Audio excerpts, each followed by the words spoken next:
മക്കളെ, ജെറുസലേം വചന കൂടാരത്തിൽ നിന്നും 3 മിനിറ്റ് പ്രാർത്ഥനയ്ക്കായി നമ്മളിതാ ഒരുമിച്ച് ചേർന്നിരിക്കുകയാണ്. സ്വർഗത്തിന് എന്തൊരു സന്തോഷമാണെന്നറിയാമോ? പിശാചനെ ഞെട്ടിവിറപ്പിക്കുന്ന ഒരു ശുശ്രൂഷയിലാണ് നമ്മൾ പങ്കെടുക്കുന്നത്. കുറെ പേർ വളരെ ത്യാഗം സഹിച്ചു വന്നവരുണ്ട്, പ്രേക്ഷിതരുണ്ട്, ശുശ്രൂഷകരുണ്ട്, സഹനപ്പൂക്കളുണ്ട്, ദൈവജനമുണ്ട്, യുവതി യുവാക്കന്മാരുണ്ട്. നമ്മളെല്ലാവരും ഒരുമിച്ച് ചേരുമ്പോൾ സ്വർഗത്തിന്റെ പതിപ്പാണ്. ഇതാ ഇന്ന് നമ്മുടെ മുമ്പിലേക്ക് വചനമാകുന്ന യേശു വന്ന് നമ്മോട് പറയുകയാണ്, എൻ്റെ ദൈവം തൻ്റെ മഹത്വത്തിന്റെ സമ്പന്നതയിൽ നിന്ന് യേശു ക്രിസ്തു വഴി നിനക്ക് ആവശ്യമുള്ളത് എല്ലാം നൽകുമെന്നും. നമ്മൾ ആവശ്യപ്പെട്ടത് മുഴുവൻ കിട്ടണമെന്നില്ല പ്രിയപ്പെട്ടവരെ, ആവശ്യമുള്ളതെല്ലാം നൽകുമെന്നും. അതാണ് ദൈവത്തിന്റെ പ്രത്യേകത. എൻ്റെ പ്രിയപ്പെട്ടവരെ, ഇതൊരു വലിയ ആത്മീയ ശക്തി കിട്ടുന്ന വചനമാണ്. പഠിക്കുന്ന കുട്ടികളുണ്ടെന്ന് ആവർത്തിച്ച് ചൊല്ലണം. ഏതെങ്കിലും ഒരു ഇന്റർവ്യൂവിന് പോകുമ്പോൾ ഈ വചനം ചൊല്ലിക്കൊണ്ട് പോകുക. ഫിലിപ്പിയർ 4:19 വെളിച്ചത്തിൽ ഈ ഇന്റർവ്യൂവിൽ എനിക്ക് ഉന്നതമായ വിജയം തരും. അങ്ങനെ പറഞ്ഞു പോകണം. നമ്മൾ കണ്ടിട്ടില്ലേ, കൈയില്ലാത്തവർ, കാലില്ലാത്തവർ, കണ്ണില്ലാത്തവർ, കേൾവി ശക്തി ഇല്ലാത്തവർ, ആ സാഹചര്യങ്ങളെ അതിജീവിച്ചുകൊണ്ട് ചരിത്രങ്ങൾ സൃഷ്ടിച്ചത് നമ്മൾ കാണുന്നില്ലേ? നിനക്ക് ആവശ്യമുള്ളതെല്ലാം കർത്താവ് തരും.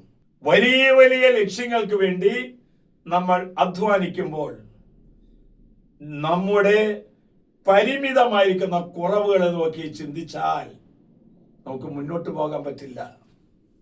കാരണം നമുക്ക് ആവശ്യമുള്ളതെല്ലാം പിതാവായ ദൈവം നമുക്ക് തരും. ഈശോ പറഞ്ഞില്ലേ, ആകാശത്തിലെ പക്ഷികളെ നോക്കുവിൻ, അവ വിതയ്ക്കുന്നില്ല, കൊയ്യുന്നില്ല, കളപ്പുരയിൽ ശേഖരിക്കുന്നില്ല, എങ്കിലും സ്വർഗസ്ഥനായ പിതാവ് അവയെ തീറ്റിപ്പോറ്റുന്നു. ഓരോ ദിവസവും നമ്മുടെ കാര്യങ്ങൾ കർത്താവ് നടത്തി തരുന്നില്ലേ? കടബാധയിൽ മാറാൻ ആരെങ്കിലും നമ്മളെ സഹായിക്കാറില്ലേ? ഭവനം വയ്ക്കാൻ ആരെങ്കിലും നമ്മെ സഹായിക്കാറില്ലേ? നമ്മുടെ ജീവിതത്തിന്റെ ഭാരങ്ങൾ കുന്നുകൂടുന്ന സമയത്ത് ഏതെങ്കിലും ഒരു സഹായ ഹസ്തം പറഞ്ഞു വിടുന്നത് ആരാണ്? പിതാവായ ദൈവം. ആ ദൈവമായ കർത്താവ് നമ്മോട് പറയുകയാണ്, നിന്റെ രോഗപീഠകളിലേക്ക് ഞാൻ കടന്നു വരികയാണ്, നിന്റെ സങ്കടങ്ങളുടെ പെരുമഴയിലേക്ക് ഞാൻ കടന്നു വരികയാണ്. നിന്റെ രോഗങ്ങൾ എന്തുമായിക്കൊള്ളട്ടെ, നിന്റെ പ്രയാസങ്ങൾ എന്തുമായിക്കൊള്ളട്ടെ. ഒരു പക്ഷേ കുഞ്ഞുങ്ങളില്ലാത്ത അവസ്ഥയായിരിക്കാം, പഠിക്കാൻ പറ്റാത്ത അവസ്ഥയായിരിക്കാം. മുന്നോട്ട് പോകുന്തോറും വഴികൾ അടയുന്നത് പോലെ, മുന്നോട്ട് പോകുന്ന പോലെ വഴിയില്ലാത്തതുപോലെ, വഴിയില്ലാത്തവർക്ക് വഴി കാണിക്കുന്നവനാണ് കർത്താവ്. അടഞ്ഞുപോയ വാതിൽ തുറന്നു തരുന്നവനാണ് നമ്മുടെ ദൈവം. നമുക്ക് ആവശ്യമുള്ളത് എല്ലാം തരുന്ന ദൈവം. ആശ്വാസപ്രദമായ രാത്രി, പ്രതീക്ഷാ നിർഭരമായ പ്രഭാതം, സൽപ്രവർത്തികൾ നിറഞ്ഞ ദിവസം നൽകി നാം എല്ലാവരെയും അനുഗ്രഹിക്കട്ടെ.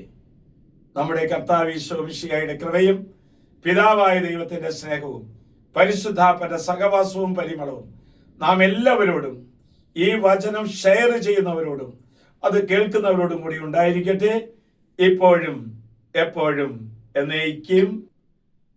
ആമേൻ.